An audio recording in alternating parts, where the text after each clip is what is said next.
Welcome back.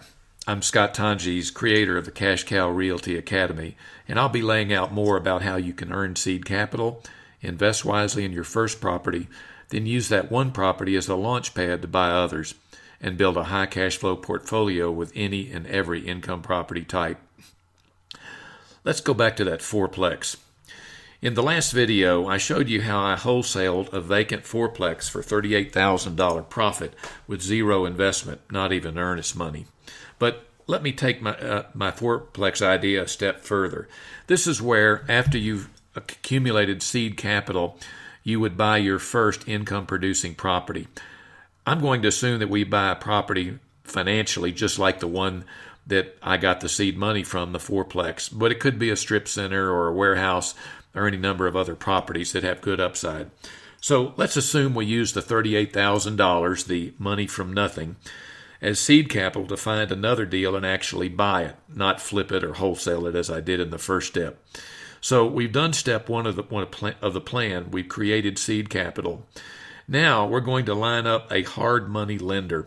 Hard money is a no personal liability loan. So if things go south, the only attachment that the lender can make is to the property itself, not to your personal assets. So the next step is to find another troubled property similar to the one we flipped. Knowing the hard money lender will lend about 80% of the next deal, including the purchase price, the fix-up, fees, that sort of thing. We'll set aside $8,000 of the $38,000 for reserves, and that leaves us $30,000 to invest. Now, if that represents 20% of our new investment, we have $150,000 to work with, loan and cash. So we'll look for a troubled office building, strip center, warehouse, or any other small apartment, or even a fixer house. But let's say we find another deal to buy for $120,000 that needs about $20,000 worth of fix-up. Assuming some loan fees, interest, and miscellaneous cost of $10,000, we have capital to invest of $150,000. That's $120,000 in loan money and $30,000 from the seed capital. But we now own the fixed up property. So a year later, after we have it up and running properly, we use the same format as the fourplex and we'll have something like this. Gross income, 4 units at $700 a month times 12 months is $33,600. We're going to just use 90% of that as occupancy. So for an effective gross income of $30,240, we're going to subtract annual expense $9,000, leaving a net operating income of $21,240 and a capitalized value of $249,882. Now, let's get a permanent loan to pay off the hard money lender. So what we've done, we've created a cash flowing property that we bought, and about 6 months or a year out, we're ready to go to a lender and refinance that property, pay off the hard money lender, and have a permanent loan on the property at a lower rate than the hard money would be. And we're going to do that because we want to keep this property, but we want to get money out of it so that we can go buy another property. So assuming one gets a 75% loan to value, that's typical, that's $187,411 we can get from refinancing the property. So we'll pay off the $120,000 hard money loan, and now we're getting back $67,411 from the refinance. Plus, we still have our $8,000 in reserves if we haven't used it, and that leaves us $75,411 to invest, and we still own the fixed up, fully leased, cash flowing property. So we assume the new permanent loan at 7%, 30-year amortization. The mortgage payments on the $187,000 loan are $1,246 a month, or about $14,952 a year. So going back to the net operating income, that's the figure from which we will now pay the mortgage payments. The new mortgage payments, $14,952. That leaves us a cash flow in this property that we've upgraded and brought up to proper operating parameters, and the cash flow is now $6,288. So we've got $75,000 in cash in our pocket. We have a cash flowing property giving off $6,000 a year, and we're ready to go find our next deal. So we're into step 3 of the cash cow plan, parlay into a portfolio. So we've turned nothing into $38,000 from the first step, and then the $38,000 into $75,411 of cash plus the $62.88 per year in cash flow. So now we can reinvest the $75,411 into yet another deal. We'll refinance that deal like we did the first, and we're in step 3, in which we're going to parlay our money into a portfolio. As you repeat this process, you can assemble a portfolio of income properties, a pile of cash, and eventually you may not reinvest a good portion of your funds, plus cash flow from the properties owned. Now, using these same investment ratios, it's possible doing one seed capital transaction and then buying your first property in year 1, then purchasing only one property in each of years 2 through 5 to create an annual cash flow of about $75,000 a year from a $3.5 million portfolio of properties, about $304,000 in cash, and a new net worth of $1,200,000. So whether you earn your seed capital with a couple of houses or commercial deals to get started, here's some reasons that you'll want to shift and learn about small apartment and commercial property deals as you become an investor. By applying these ideas to small commercial properties, which include options, lease options, and wholesaling, coupled with the knowledge of how to value commercial income properties, you can open a whole new world of opportunity that will allow you to increase your net worth, create a high cash reserve, and build a permanent cash flow. Again, this is not rocket science. It's basic math and some concepts you're about to learn about. This is real-life monopoly. You know, start with the green houses, then you end up with the high-rent, high-cash flow red buildings. You can increase value with commercial properties, however, in a way that you can't do with homes. In fact, you can turn a $100 a month increase in revenue into a $13,333 in value with little effort. This is impossible with a house. The secret of all this is capitalization, and I'll show that to you now. The 4 simple building blocks for all commercial properties you need to know are these. So let's take a look at each one. Remember, homes are valued based on comparable past sales of similar homes as recently and as close by as available. Commercial properties are sold on their ability to generate income, and that's where cap rates or capitalization rates come in. So let's look at block 1, and this is the foundation of all income properties regardless of their type. Apartment, office buildings, shopping centers, warehouses. This is the foundation. If you can understand this, and it's pretty simple, you will have a leg up on even many people that already own these types of properties. This is how things basically are appraised, but it's the key formula for all income property types. So block 1, income property foundation formula, capitalization. When any property is evaluated, everything is always done on an annual basis. So income minus expense leaves net operating income, and that's a key figure. From that, we subtract the debt service, which are the mortgage payments, and that equals the cash flow. These terms are sometimes inappropriately used differently, but this is the way they are properly referred to. Capitalization in practice really applies to well-leased properties in good condition. And these are really the target numbers that you want to understand and generate, which you can do on the back of an envelope for any property that you deal with. So let's look at the capitalization formula in practice. So let's say a property has a gross potential income from rentals of $1 million. We're going to routinely select a vacancy and collection loss. In this example, I've assumed about 6% or $60,000. That leaves an effective gross of $940,000 of income.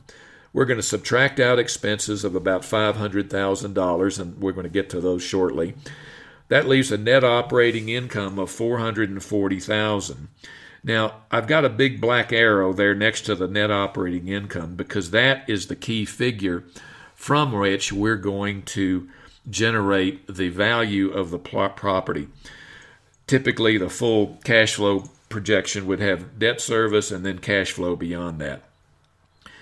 Going on, capitalization establishes value to the income stream of an income-producing property. So remember, we had that effective gross of $940, less expenses of $500, and that's the net operating income. So then when we apply a capitalization rate to that net operating income, that's where we establish value.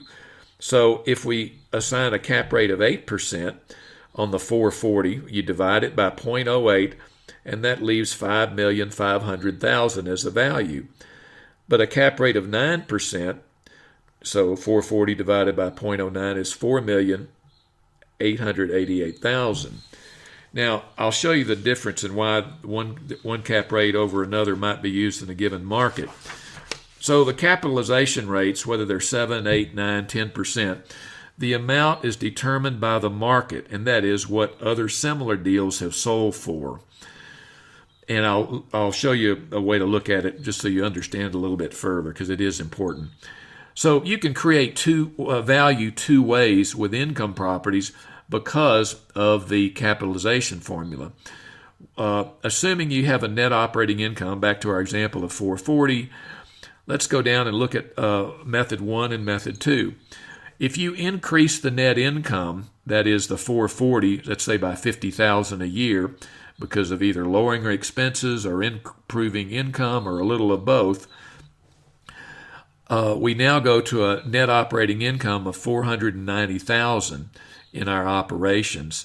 Well, that increases value when we apply the same capitalization rate because we have a bigger number from which to work. Or we can sell in a lower market range of capitalization, say by only 1%. That is doing an 8% or a 9% versus a 9% capitalization rate. With those two things alone, just increasing the net operating income and being able to shift into that lower cap rate of 8%, that increases the value of that property by $736,112. So let me clarify cap rates again. Now, I have a good friend who's a hotel developer, and he's built multiple hotels. I've helped him sell some. He still calls me once in a while and says, now, explain cap rates to me again.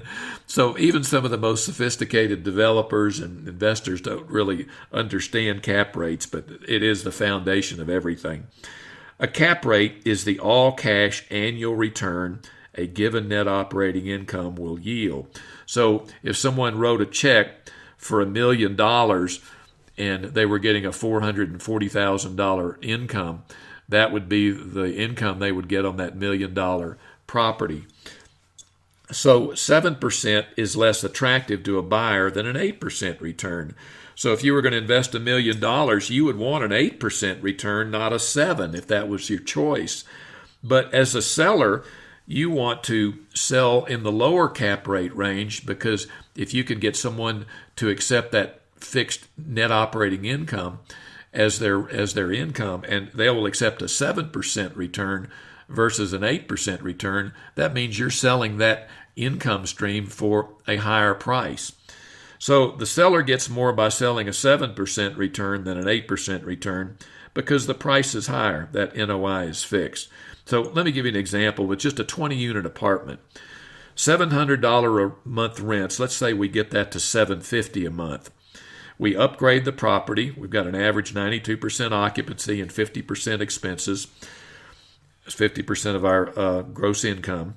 So we sell that for an 8% cap rather than a 9% cap because of the upgrades. This is perceived value. Take an $858,000 property for which you've gotten $50 a month increased in rents, and you sell it for an 8% rather than a 9% cap rate. You now have created a $1,104,000 value. That's an increase of nearly $250,000 in value just because you did two things. You bumped the rents by $50 a month per unit, and you into an 8% cap rate versus a 9% cap rate market. Now, as I mentioned, capitalization rates will fall within a range. This range can make a big difference in value, as you've seen, but it's possible to upgrade a property to be at the most valued end of the cap rate range in any given market. But cap rates, you can't sell a 5% deal in a 5% cap rate and a 10% cap rate market. Don't get me wrong, it's not that big, but the range is usually within a 1% either direction for a given property type in a given market. So to answer the question, is there a correct cap rate? Well, Andy Warhol, when he was at his height as an artist, was getting astronomical amounts for his contemporary pop art paintings. And someone asked him once, how can you get such enormous prices for your art? And as Andy very honestly said, it's whatever you can get away with. And I think that probably defines getting, say, an 8% cap rate and a 9% cap rate market. If there's perceived value and stability of a property, people are willing to pay a little bit more in a given market for a property they perceive as stable. So now you're an expert on capitalization rates. Something I really want to show you here that's very important. I think this may open your eyes to the fact that this is not all that complicated.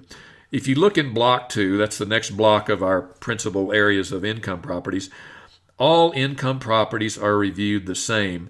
Now, I've done a list here of the different kinds of income and expenses, and I'm not wanting you to focus on the different categories of income and expense. But if you look across the top, you'll see that these are the different property types: office buildings, apartments, shopping centers, etc., even hotels and motels. But every one, if you look on the left side of that chart, you'll see that at the left side at the top, there's income. The next step is expenses. And then at the bottom, net operating income. That's income less expenses, net operating income. So regardless of what type of income property you're using, regardless of the array of different expenses that may be incurred in each different property type, they all fall down to this same formula to determine value. So let's go to the expense idea, because you're probably wondering, how do I know what expenses would be on a given property or given property type? If looking at block 3, these are commercial property expenses on average. Now, every property is going to be slightly different, not much, and in any given market there may be some differences, but you can research this and find out by looking at actual properties that are offered for sale, typically on LoopNet. And if you get 2 years of P&Ls or profit and loss statements from these offerings, which you can routinely do, you will see in any given market, after looking at several of the same property type, that all of these expenses typically go in a certain range for each property type. So as an example, apartments, typically the expenses on an apartment building, this does not include debt service or mortgage payments, runs about 50% of the gross revenue. Again, these are properties up and running properly. Office buildings, I have the range there, and for different property types, I've noted the range of expenses that you will typically encounter, including hotels, which are very expensive to operate, and there's 2 types of those. There's the limited service, which doesn't have a restaurant, and then the full service hotel, which does have a restaurant. That's a little bit more expensive to operate. And if you'll look at the very last one, it says triple net properties. I'm going to talk about that in just a moment, because it has a specific relation to a deal that I did that I want you to know about. But these are the typical commercial property expenses, and these are the sorts of numbers that you could use to quickly calculate an approximate value of any income property. So we'll be getting into that in more detail in just a little bit. In block 4, the 3-column solution, this is where you figure out what to offer or what a property may be worth as it stands right now. This is one of the great mysteries to most investors, and certainly the average person is not a real estate investor, and that is, what is a property that's not running well valued? Like even a vacant building. How would I ever value a vacant building and figure out what I could offer on it? Well, this three-column solution is how it's done. First of all, you're going to work backwards. You're going to establish the target value. So how did we do that? Well, we figure out what the rents are in a given market for the specific property type, subtract out a little bit of vacancy and collection loss, and then subtract the expenses. That gives us net operating income, and then we capitalize that, as I've shown you before, and that says this is what this property could be worth at market rents, well operating, and in good condition. So let's say at the bottom of that first or that third column over, that's $1 million value. So from that, we're just going to subtract the interim cost to get it to that point, because we're assuming it's not doing well right now. So we may have some upgrades, we may have some commissions and fees, some carrying costs and financing, some incentives that we may want to offer tenants to bring them into that property, and we want a profit. So I've assumed a number, without going into the details, of a little over $400,000. So today's value is something less than that. In other words, we take the target value, we subtract out that interim cost and profit, and then that gives us today's value. So that gives you an idea of what you can offer, and I'm suggesting you offer less than that because you want to make the best deal you can and increase your profit. So those 4 blocks that I've just gone over with you are the key components of all income properties. So the basics are this: market rents limit value. You just can't assume that people are going to pay an astronomically high rental rate for office space in a given market over and above what other properties are doing. So market rents limit the value. You just can't go through the roof. And capitalization rates define value. So as we mentioned, cap rates are applied to the net operating income, and that's the income less expense is NOI to establish the value.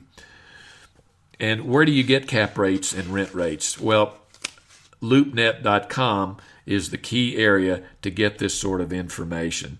You can also, in a given market, drive around and call brokers and ask what they're leasing this building for or that building for and get that kind of information. So LoopNet.com is, I'll be talking about that in just a moment. As I mentioned, the capitalization formula should be applied to well-rented properties in good condition. If some work needs to be done to maintain the income, those costs are subtracted from the capitalized value. When properties are under-rented, partially vacant, or improperly managed, the income suffers and the capitalization idea falls apart. And that's where you, as a cash cow investor, can make money. Remember, just a small increase in monthly income or a decrease in monthly expenses, or both, can multiply the property value as much as 133 times, maybe even more. With this knowledge, you can quickly learn to control and then assign commercial deals for seed capital, and then invest wisely that seed capital in similar income properties and build your own portfolio of cash flow real estate. Now, don't think we're launching off into $1 million deals here. Here are some examples on the market right now of deals under $500,000. Here are some office buildings available under $500,000. Here are some strip shopping centers under $500,000. Here are some warehouses. And here are some apartment buildings. Now, I'm not making judgments as to whether these are good deals or bad deals. I'm just letting you know that there are tons of these properties available out there, and those are the kind of properties you can come to start to work with, and they're not frightening or scary. In fact, wouldn't it be easier to have 3 tenants in a strip shopping center than 20 tenants in a 20 unit apartment building? It's a lot less hassle, I can assure you, and there's just as much money to be made. So how do you know what rents or cap rates you should be given in a given market? A number of years back, a group in San Francisco came up with what's basically an MLS, or multiple listing service, for commercial properties. It's called LoopNet.com. It was opened at first only to commercial agents, and that's who typically still use it. But it became the go-to place for all things commercial real estate. It's free to get an idea of what cap rates are, and allows you to contact those that are offering properties to get more information, and that'll further increase your understanding for real deals on the market in any given area. I will mention that LoopNet is principally good for research, getting real P&Ls from agents that are making properties available. It's usually not for great deals, so many of these deals are very highly priced, so it's not where you'll be getting the best deals that the cash cow investor would like. In fact, it's better to use direct mail to owners on that. In the near 40 years that I've been doing this, I will tell you that the biggest mistake that investors make, they overpay for properties. In fact, what they're doing, they buy the properties that the cash cow investor like you creates and puts on the market. In the upcoming video, I'm going to show you how to understand apartment and commercial income properties and how to take these advanced house profiting ideas we've discussed and turn them into amazing profits due to one key feature of income properties that houses don't have, and that's capitalization. So I'll see you in the next video.